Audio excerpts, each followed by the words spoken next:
तो ऐसे में जो आपने फ़ीस भरी है वो आपका रिफ़ंड नहीं होगी, रिफ़ंडेबल कुछ भी नहीं है इसमें। जो फ़ीस भरी है आपने, जो भी आपका खर्चा हुआ, फिर से वो ज़ीरो हो जाता है।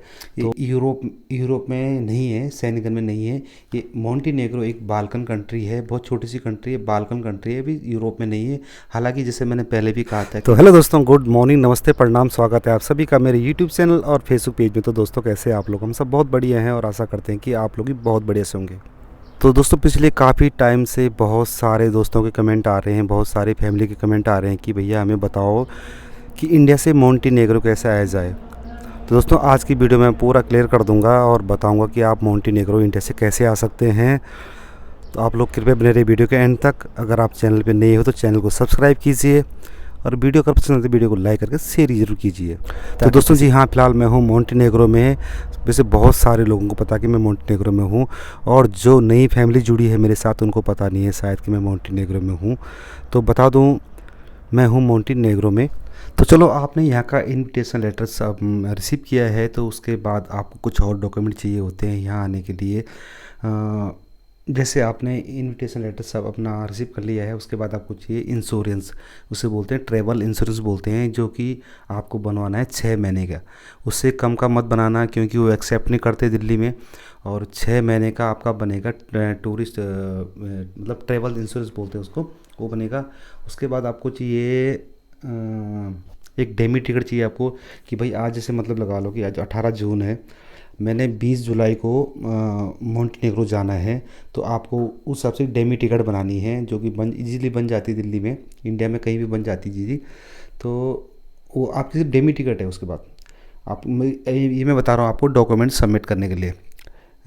टूरिस्ट मतलब ट्रैवल इंश्योरेंस, डेमी टिकट, आपका ओरिजिनल पासपोर्ट, प्लस जो यहाँ से आपने जितने भी डॉक्यूमेंट रिसीव किए हैं वो सारे आपको सबमिट करने पड़ेंगे कॉन्सुलेट के पास दिल्ली में।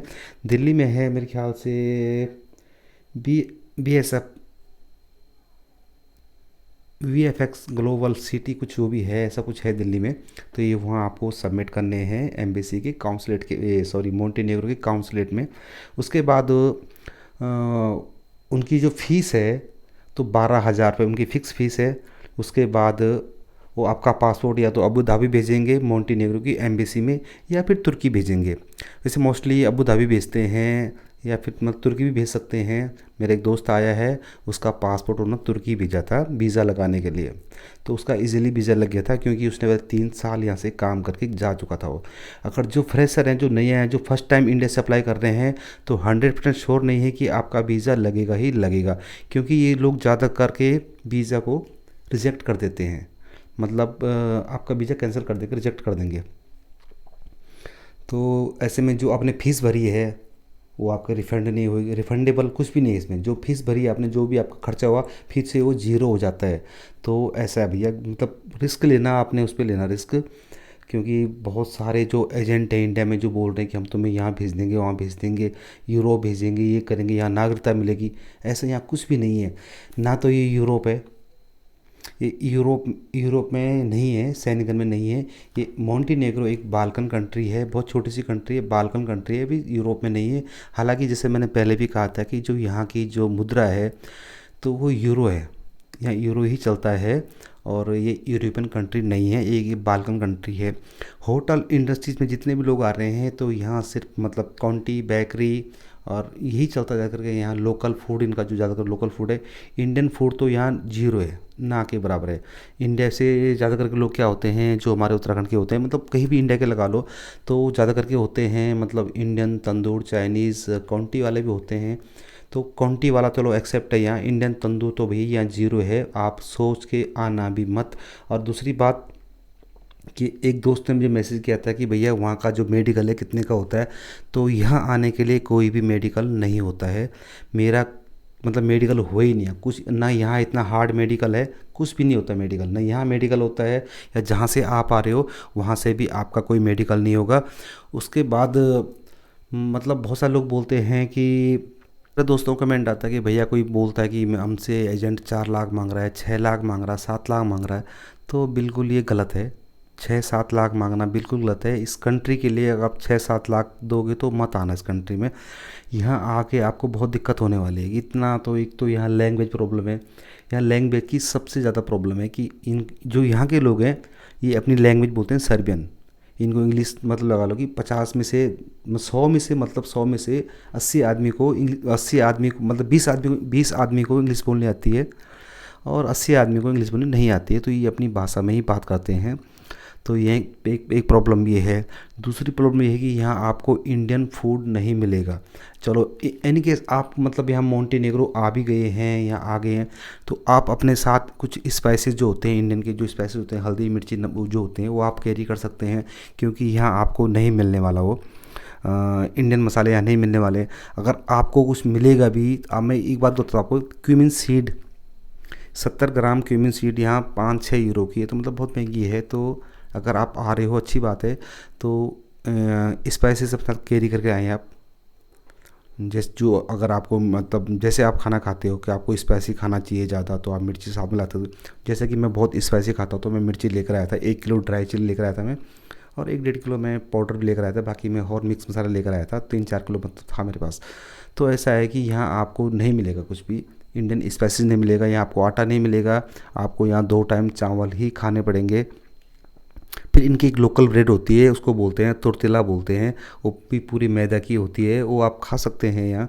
वो भी हाफ डन आती है, फुल डन आपको खुद ही करना पड़ेगा। प्लस एक टाइम का जो खाना है, एक टाइम खाना तो कंपनी प्रोवाइड करती है हमें, मैं अपनी बात कर रहा हूँ।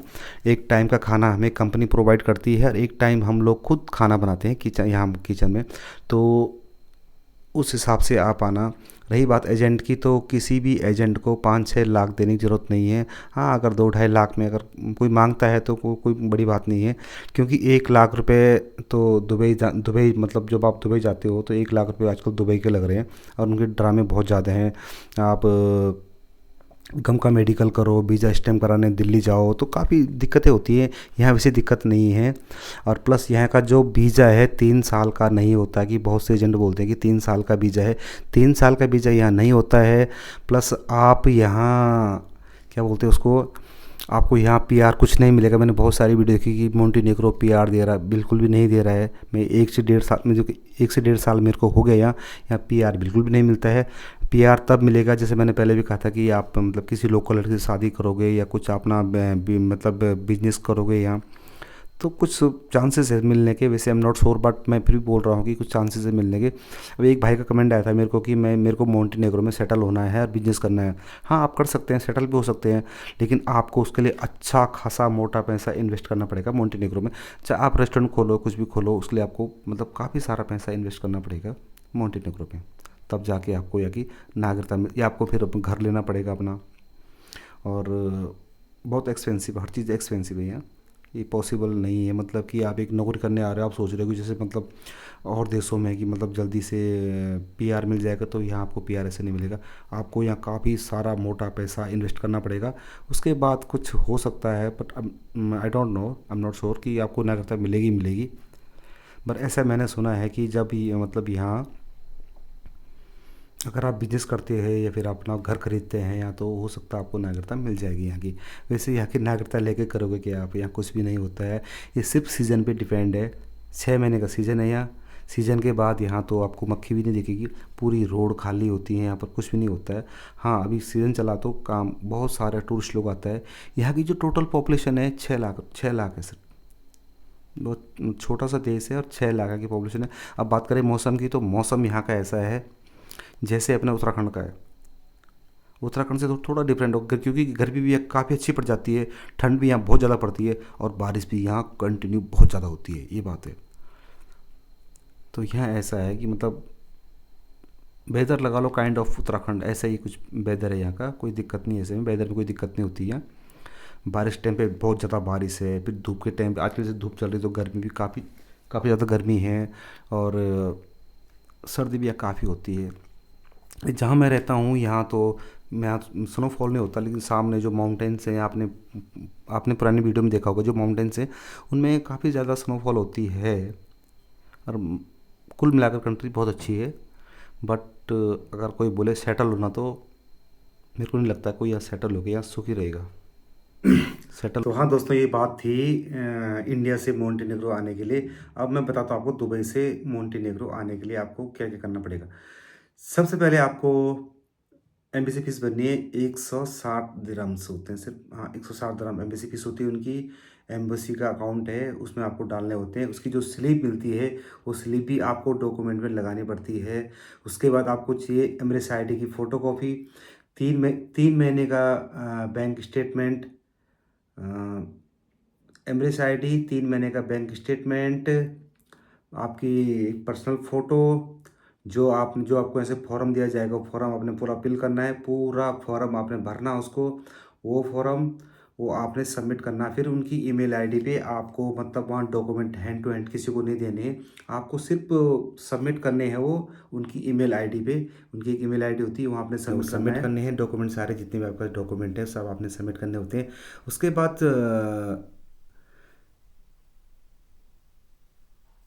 बाद आपको कंपनी का मेल आएगा, भाई आपका वीज़ा लग चुका है या रिजेक्ट हुआ है, जो भी आपको मेल के थ्रू ही हो जाएगा। और जितने भी आपने डॉक्यूमेंट सबमिट करने हैं उन सब का जो साइज़ होगा 1 MB से नीचे होना चाहिए, मतलब KB तक होना चाहिए, MB तक किसी का भी साइज़ नहीं होना चाहिए। JPG बोलते हैं शायद, ऐसा कुछ फॉर्मेट होता हो उसमें। और अगर आपका वीज़ा आ चुका होगा या वीज़ा आपका आ गया होगा तो वो आपको फिर ईमेल कर देंगे, भाई आपका वीज़ा आ गया है, आप ओरिजिनल पासपोर्ट लेके आओ, अपना वीज़ा स्टैम्प कराओ और चलते बनो। तो वीज़ा जो होता है वहाँ का वो होता है स्टैम्प वीज़ा, स्टैम्प लगता है, स्टिकर वीज़ा होता है। ऐसा नहीं कि आपने उनको कागज़ पकड़ा दिया ये लो भाई ये तुम्हारा वीज़ा, ऐसा नहीं है। स्टिकर वीज़ा होता है, 6 महीने का होता है वो, 6 महीने तक वैलिड होता है। उसके बाद जब आप यहाँ आओगे तो आपको, आप चाहे 10 साल से काम कर रहे हो चाहे आप 15 साल से काम कर रहे हो, किसी भी कंट्री में कर रहे हो, पीसीसी आपको, अगर आप इंडिया के नागरिकता हो तो पीसीसी आपको इंडिया की ही चलेगी, ये ना कि जहाँ आप काम कर रहे हो। कि बहुत सारी जगह ऐसा होता है कि जहाँ आप लास्ट 6 महीने से काम कर रहे हो वहाँ की आपको पीसीसी चाहिए, लेकिन ऐसा नहीं है। यहाँ आपको इंडिया की ही पीसीसी चाहिए। और किसी भी देश की पीसीसी एक्सेप्ट नहीं करते हैं, अदरवाइज मतलब अदर कंट्री की एक्सेप्ट नहीं करते हैं। अगर आप इंडियन हो या फिर किसी अन्य देश के हो तो आपको अपने देश की ही पीसीसी चाहिए होती है। पीसीसी जो होती है पुलिस क्लियरेंस सर्टिफिकेट होता है कि आप पे कोई केस तो नहीं चला या फिर मतलब आपने कोई क्राइम करके तो नहीं भागे हैं, इसलिए ऐसा कुछ है। इनके रूल बहुत स्ट्रिक्ट हैं। जिन पे इनको डाउट होता है तो तुरंत ही उसका वीज़ा ये लोग रिजेक्ट कर देते हैं। हालांकि 2-4 बार आप करोगे तो फिर सिलेक्ट भी कर देते हैं, ऐसी बात है, मतलब आपको वीज़ा दे भी देते हैं, लेकिन ज़्यादा करके रिजेक्ट करते हैं। अगर आपका वीज़ा रिजेक्ट हो गया तो आपने डेमी टिकट बनाई, ट्रैवल इंश्योरेंस बनाया, आपने एम्बेसी फीस भरी, आपका जितना भी खर्चा हुआ फिर घूम के जीरो हो जाएगा। फिर से अगर दोबारा मतलब आपके पास जैसे इनविटेशन लेटर है उसकी वैलिडिटी शायद 6 महीने की होती है, शायद आई थिंक 6 महीने की होती है। अगर फिर आपको अप्लाई करना है, फिर सेम वही प्रोसेस करना है, आपको एम्बेसी फीस भरनी है, डेमी टिकट बनानी है, आपका इंश्योरेंस बना होगा तो ठीक है, ऐसा मतलब कोई प्रोसेस चलता रहेगा फिर आपका। फिर उसके बाद अगर आपका वीज़ा आ गया तो अच्छी बात है। फिर जैसे मेरा वीज़ा 7 दिन के अंदर आ गया था, मेरे को मेल आई थी कि आपका वीज़ा आया, अपना ओरिजिनल पासपोर्ट लेकर आओ, अपना वीज़ा लगाओ और जाओ। तो मैं तुरंत गया एम्बेसी में, अपना वीज़ा लगाया, मैं फिर इंडिया गया, इंडिया से भी मैं इधर आ गया था मोंटेनेग्रो। और अभी मेरे को यहाँ 1.5 साल हो गया है काम करते करते। तो थोड़ी बहुत दिक्कतें तो है यहाँ। अगर आप, जैसे मैंने पहले भी कई बार वीडियो में कहा है कि मतलब आप यहाँ पहली बार मोंटेनेग्रो आ रहे हैं, चलो भगवान की कृपा अच्छी रही तो आपका वीज़ा लग गया, आप यहाँ आ रहे हो, तो आपको यहाँ इंडियन मसाले नहीं मिलेंगे, आपको इंडियन मसाले अपने साथ ही लाने पड़ेंगे, जैसे कि हल्दी मिर्ची धनिया पाउडर जीरा जूरा वगैरह वगैरह, जो भी आप खाते हो आपको साथ में लेके आना पड़ेगा। क्योंकि एक टाइम खाना है, आप चलो आप किसी अच्छी मतलब अच्छी प्रॉपर्टी में काम कर रहे हो, कहीं भी काम कर रहे हो, एक टाइम तो चलो आप कुछ खाना खा लोगे। और यहाँ ज़्यादातर खाना जो बनता है तो ऐसा बनता है कि उसे हम खाते रहिए और हम नहीं खा सकते उस खाने को, बनाते हैं लेकिन हम खा नहीं सकते उस खाने को, ऐसा खाना बनता है। आप लोग समझ रहे होंगे मैं क्या बोलना चाह रहा हूँ। तो ऐसा खाना बनता है। तो ज़्यादा करके हम लोग फिर खाना एक ही टाइम खाते हैं खाना, वैसे तो हम खुद बनाते हैं खुद खाते हैं। यहाँ जो जितने भी रूम हैं अलाउड है खाना बनाना यहाँ। हमको कंपनी का जो अकोमोडेशन है तो सब कुछ है, फ्रिज फ्रिज सब कुछ है यहाँ पर, मतलब एक पूरा घर की तरह एक पूरा घर ही दे रखा है उन्होंने हमें। तो आप खाना बनाओ जो मर्ज़ी करो, दोस्तों आखिरी में एक ही बात बोलना चाहूँगा कि आप जितने भी लोग इंडिया से अप्लाई कर रहे हैं, किसी एजेंट के थ्रू अप्लाई कर रहे हैं, तो जब तक आपका वीज़ा नहीं लग जाता तब तक आप किसी भी एजेंट को पैसे मत देना, क्योंकि अगर आपने एक बार एजेंट को पैसे दे दिए और उसके बाद भगवान ना करे आपका वीज़ा रिजेक्ट हो गया तो आपको पैसा वो रिफ़ंड नहीं करेगा। आप एकदम बिल्कुल मोटी रकम मत देना उसको। जिस एजेंट से भी आप काम करवा रहे हैं तो उसको ये बोलो भाई मेरे वीज़ा स्टैम्प हो जाएगा उसके बाद ही मैं तुझे पैसे दूंगा, और पहले आप बिल्कुल भी पैसे मत देना। अगर आप पहले पैसे दे दोगे तो वो आपको फिर वो रिटर्न नहीं करेगा, क्योंकि इंडिया में एजेंट का यही हाल है, पैसे ले लेते हैं, काम कराते भी नहीं है, पैसे वापस देते भी नहीं है। तो दोस्तों आपकी कोई भी क्वेरीज होगी, कुछ पूछना होगा आपको तो डायरेक्ट कमेंट कर सकते हैं, तो मैं आपका रिप्लाई दूंगा शॉर्ट बना के, ताकि आप अच्छे से समझ पाओ। कुछ भी आपका कोई क्वेश्चन हो, कुछ भी होगा तो आप डायरेक्ट कमेंट करके पूछ सकते हैं, मैं आपको शॉर्ट बना के आपका रिप्लाई दे दूंगा। तो दोस्तों ये थी एक छोटी सी इन्फॉर्मेशन वीडियो। अगर आपको वीडियो अच्छी लगी तो वीडियो को शेयर करना, लाइक करना, कमेंट करना और चैनल को जरूर सब्सक्राइब करना। मिलते हैं जल्द ही एक नए ब्लॉग के साथ, तब तक के लिए bye bye and take care.